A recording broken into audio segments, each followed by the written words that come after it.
Comment se déroule une intervention chirurgicale pour l'infertilité? On va réaliser une cœlioscopie et une hystéroscopie. Ces deux interventions seront combinées lors d'une seule et même anesthésie générale. L'hystéroscopie consiste à passer par les voies naturelles. Donc là, vous avez le vagin, le col, l'utérus. On va passer donc par les voies naturelles, on va mettre une petite caméra le long du col, on va remonter jusque dans la cavité utérine et on va visualiser l'intérieur de cette cavité. On va vérifier qu'il n'y ait pas un polype qui pourrait gêner à l'intérieur de la cavité, ou un fibrome ou de l'adénomyose.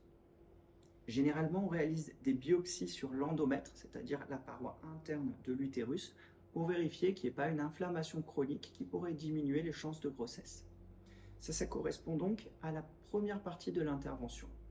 On retire ensuite la petite caméra. Généralement, on laisse un petit cathéter dans l'utérus qu'on relie à une seringue remplie d'eau teintée en bleu et qui va nous permettre, lorsqu'on va réaliser la deuxième partie de l'intervention qui s'appelle la cœlioscopie, d'injecter ce produit.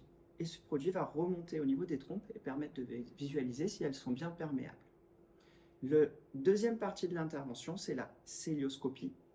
À ce moment-là, on va ouvrir au niveau du nombril, on va glisser une caméra à l'intérieur du ventre, on va gonfler le ventre avec du gaz carbonique, tout se déplie. D'un côté, on voit le tube digestif, de l'autre, on voit l'extérieur des ovaires, l'extérieur des trompes et l'extérieur de l'utérus. On va ensuite faire des petites incisions sur le côté pour glisser des instruments qui sont plus fins qu'un stylo. On va attraper la trompe, on va injecter le produit bleu et on va regarder si ce produit il arrive jusqu'au bout de la trompe. Même chose de l'autre côté.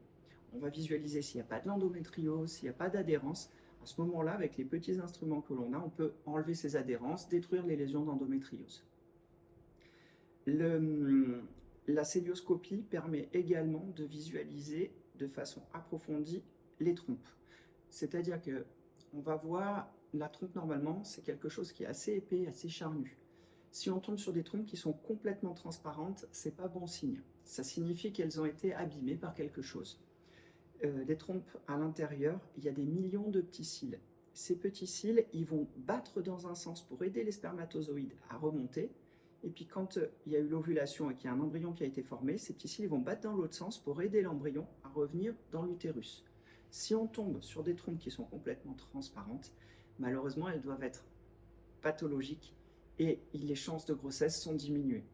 Donc même si elles sont perméables, on orienterait peut-être plus facilement vers une fécondation in vitro pour ne pas avoir recours aux trompes et permettre une rencontre spermatozoïde-ovocyte qui se ferait au laboratoire.